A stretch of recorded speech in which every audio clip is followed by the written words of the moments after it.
Ayan, hello po, magandang gabi. Magandang umaga, no? Kung nasang panig man tayo ng mundo.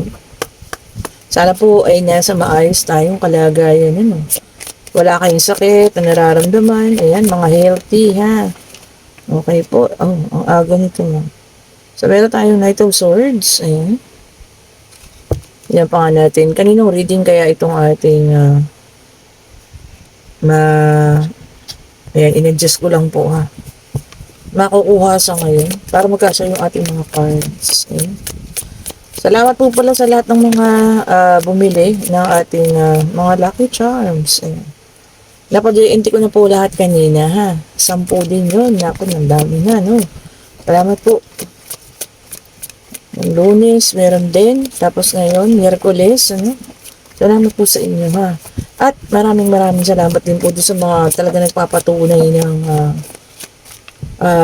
ano lang si Train. May nag-chat na naman kanina sa akin, nagpapasalamat, ano. Simula raw nang dumating ang si Train sa kanyang buhay, wala nang poknat ang financial na pumaparating. Yan, ma'am, salamat din po, ha. At talagang kayo ang pinili ng si Train, sabi ko nga. Diba? Ano pa ba itong ating makukuha? Kung mababasa nyo lang po yung mga chat nila sa akin.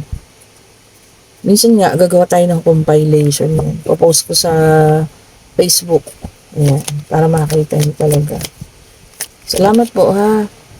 Unang-una, no, ang swerte po, ang pampaswerte ay pampaswerte nga.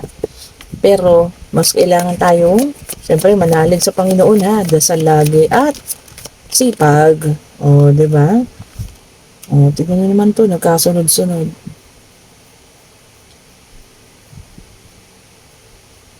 Diba, kung puro ka nga pampaswerte, tapos katamaran naman, diba wala din.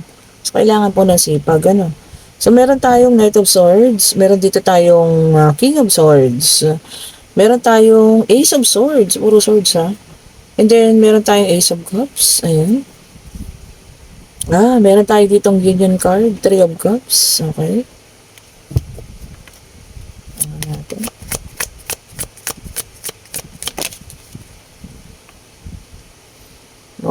Meron tayo ditong 7 of Pentacles.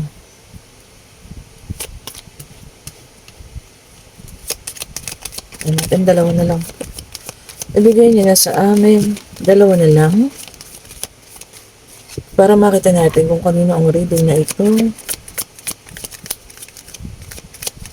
Sa comment section po, ha, huwag na kayo mag-iwan ng mga information nyo kagaya ng birthday, ganyan.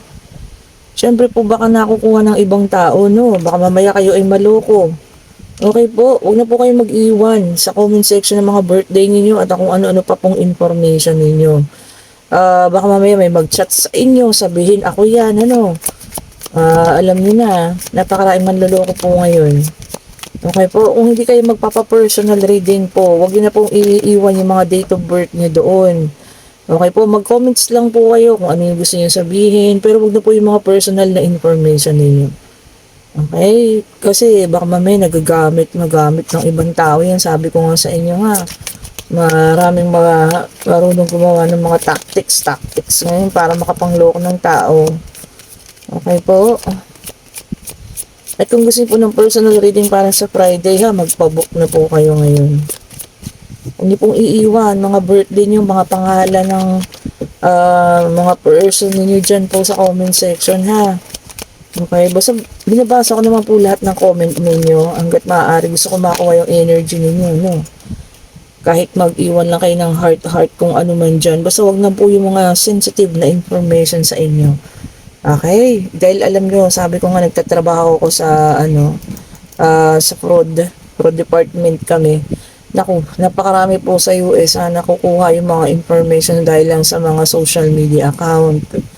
Marami po nagiging problema. Kaya wag po ninyong iwanan dyan sa comment section yung mga pangalan ng mga person ninyo, mga birthday, ganyan. Sensitive po yung information na yan, ha? Okay po. Marami pong fraud ngayon, kaya mag-ingat po tayo. Okay, so meron din tayo ditong The Empress, and then meron tayo ditong Knight of Wands. May Knight of Swords na, may Knight of Wands pa. Okay po, so dito, merong isang tao maaari magbalik, no? Kasi meron tayong nakitang union card. Ayan. Maaaring itong si King of Swords natin. Ang problema dito, baka maaaring kasi meron lang siyang gustong sadyain pa para sa iyo, no? Kung hindi man ito magbabalik, maaaring panibagong taong ito na parating sa buhay mo kasi meron tayong mga knights, no? So, depende po. Tignan nyo na lang kung sino ang taong ito. Pero, nakikita ko kasi dito, no, gagamitin ka lang niya. Maaaring gamitin ka niya sa pagsisimula niya. Ayan. Gagamitin ka niya para may tao siyang makalimutan. Ayan. Gagamitin ka niya dahil kailangan niya ang tulong mong financial. Ayan. Gagamitin ka niya dahil gusto niya mag-umpisa. Okay po. Yan sinasabi ko sa inyo ha, regardless na ito ay taong magbabalik. Ito kasi may union. At maaaring ito rin po ay panibagong tao na nandyan sa buhay ninyo. Okay, so wala kasi tayo nakikitang love dito, no? So kung nakita nyo, wala talaga. So walang pag-ibig. No, ang pagdating or pagbalik na kung sino man itong taong ito ha, na paparating po sa buhay ninyo. So in short, manggagamit po. So user po ang taong ito ha, na parating sa buhay ninyo. Maaaring sasabihin niya, magpapanggap siya na mahal ka niya, gustong gusto ka niya, ganyan ano. Pero ang totoo po, gagamitin ka lang. Gagamitin ka sa financial, emotional, ganyan ha. And syempre, physical. Alam niyo na yun. And ikaw naman, high priestess ka eh. Mararamdaman at mararamdaman mo yan. Ano, kung may pagmamahal ba o hindi. Kung kanino man itong reading na to ha, maaaring nandyan na yung taong yun sa buhay ninyo. Maaaring nagbalik na. At maaari ding nakilala nyo na. So, maaring tao from the past, person from the past, or bagong person. Kasi may mga bago rito. Ayan ang mga knights. So, ayan po ha. Hindi tayo dumidepende sa pagbabalik lang kasi meron ding mga bago. Ngayon, kung nandiyan na nga at na ikaw, talagang ikaw yung sobrang nagmamahal, nako, alam mo naman yung tunay na kanyang intention, ikaw po ang magdesisyon dyan ha. Bago maubos, kung ano man yung meron ka, no, emosyonal, kaperahan, di ba? Ligwakin mo na yan, tanggalin mo sa buhay mo po ang ganyan tao, ginagamit ka lang. Okay, and then meron tayong the sun, which is a fire sign, ayan. Sabi dito kasi napaka-positive mong tao. Okay. Tapos napaka-hardworking mo din. Kaya yun yung gustong-gusto niya, no? Kasi ikaw na lahat nagpo-provide. Kaya siya, wala siyang ay nako. Ewan ko ba. Minsan ang pag-ibig din talaga no? Ayoko sabihin yung word. Okay po. And then meron tayong Ace of Swords, which is an air sign. Gemini, Libra, and Aquarius. Ayan. Sabi niya rito, mental clarity. So, kailangan daw po, pag-isipan nyo talagang mabuti ha. And kailangan maging sensitive din yung pakiramdam natin. Okay? Baka ikaw nga yung sobra-sobra magbigay ng atensyon, pagmamahal. Pero, di ba, hindi masuklian. Kasi nga, ginagamit ka lang. Okay? So, kailangan natin maging sensitive po. Okay? And, alam niyo yun, kahit magiging masakit man, pero kung makakawala ka sa ganyang relasyon, kung nandiyan ka na, naku, malaking kaalwanan po sa buhay yan. Kasi responsibilidad niyo yung isang taong wala namang pakialam sa inyo. O, di ba? Masakit na katotohanan yun ha.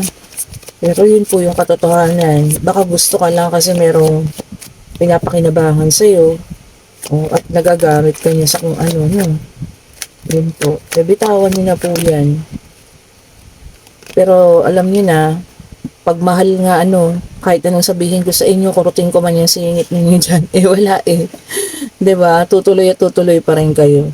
Then meron tayong 7 of Wands, which is a fire sign, Aries, Leo, and Sagittarius. Ayan. Sabi rito, madalas pa nga pinoprotektahan mo.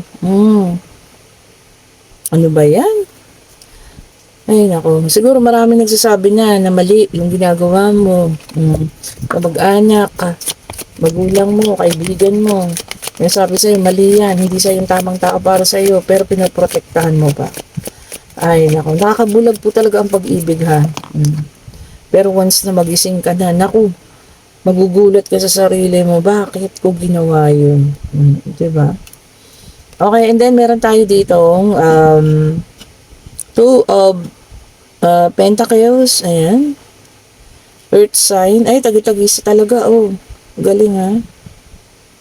Ay hindi, fire, air, fire, earth, wala pa palang water.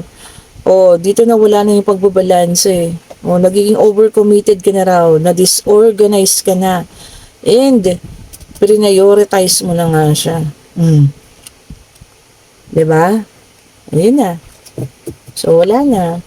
Kasi siya na lang siya yung nasa isip mo. Yun po ang mahirap, ha. Pero sana kung tayo ay magmamahal, eh wag po yung ganyan na sobra-sobra tayo, no? Sa pagbibigay, sa pagmamahal. I-check nyo rin. Mas maganda yung paano yung kaya niyang ibigay. Dapat ganun din po kayo, ha. Wag po sobra-sobra. Pero hindi nga natin masasabi, eh, di ba? Kasi may mga taong ganun. Yung talagang, pagka nagmahal sila, eh, talagang ano yun. Ang tawag dito. Sobra. Kumbaga, labis-labis. And then, meron tayong the judgment, which is a fire sign. Okay? Para sa iba naman ito, ha. O yung iba sa inyo raw po, merong awakening o paggising. Meron din kayong kakaawaan, pagbibigay ng awa, mercy. Kung sino naman yung ating kakaawaan dyan, ha. Okay? Tignan natin. Kung karapat dapat naman, bakit naman hindi? Lalo na kung talagang kailangan ng tulong sa inyo. 'Di ba? Pero kailangan din po natin kilalanin. Baka mamaya inaabuso naman kayo. And then two of cups, ito na water sign para sa iba naman. Ayan. Yung iba sa inyo merong mutual attraction. So baka meron kayong nagugustuhan tao. Eh ganoon din daw po yung nararamdaman para sa inyo, no? O, di ba ganda pagka ganun? Wala tayong magiging problema. Kumbaga mutual lang. O, di ba? Parehas kayo ng nararamdaman. Hindi yung ikaw lang yung sobra-sobra ang pagmamahal, ha? And then, meron tayong 8 of Pentacles, which is an earth sign. Ayan. Yung iba daw sa inyo, magiging mataas yung standards. Ala, saan? Sa pag-ibig ba ito? Ayan. Baka kaya hanggang ngayon, single, sobrang taas ang standards. Oo naman. O, di ba? Baka kasi may nagpaparamdam sa inyo, tapos sobrang taas ang standards, eh, hindi naman lang mapagbigyan, And then, meron tayong 10 of Wands. Naka-reverse naman siya. Fire sign ulit. Overstress, burnout. Miyerkules pa lang, may mga nakakaramdam na ng pagod. Parehas po tayo. Ako din po, especially sa trabaho namin. Lalo na kung nakakausap nyo lagi, mga irate. Naku, talaga pong mabuburn out po kayo. Sabi ko sa inyo. Hindi man siya physical na nakakapagod, pero yung utak, grabe po. Emosyon, ayan. Galit ka na, pero hindi mo ma-express. Dahil syempre nga, kailangan empathy pa rin. Ganun po. Sobrang burnout na stress. Pang pa lang ngayon, Miyerkules. Nga yan, Iba-iba tayo ng pinagdadaanan. Po. Kaya sana, respect natin bawat isa. Kung makakakita kayo sa kalsada na parang medyo lutang, hayaan nyo na lang sila, O kaya naman, minsan may mga nagsusungit, pagbigyan nyo na lang din kasi hindi natin alam kung ano yung pinagdadaanan. Basta po huwag na kayo saktan, ha. Kumbaga palampasin natin, kung ano man yung mga may encounter natin sa araw-araw ng buhay. Iba-iba kasi ang pinagdadaanan talaga natin, Okay. Parang wala nang gusto mag-play. Yun na ba yun? Natin, ha. Ayun. Ito, tignan natin. Ace of Pentacles, Earth sign. Ayan, may malaking kaperahan, paparating po. Kung sino man ito, ha. Ang laki ng pera, kung nakita nyo yun. New venture daw po. Ayan. Financial opportunity, baka merong sideline. Meron din bagong trabaho, no, na mas maganda yung kitaan. I-grab nyo na po ha, magandang opportunity yan.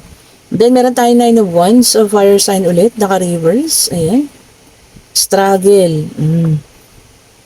Merong hirap na mararanasan, ha? Okay, kung naman ito. Fatigue. Talagang daing pagod na, no? Exhausted. Depende kasi, no? Depende talaga sa pinagdadaanan natin. And then, meron tayong Wheel of Fortune, Turning of Events. Oh, ang ganda, oh. Good luck and good karma. Oh, sa mga nakagawa ng kabutihan yan, ha?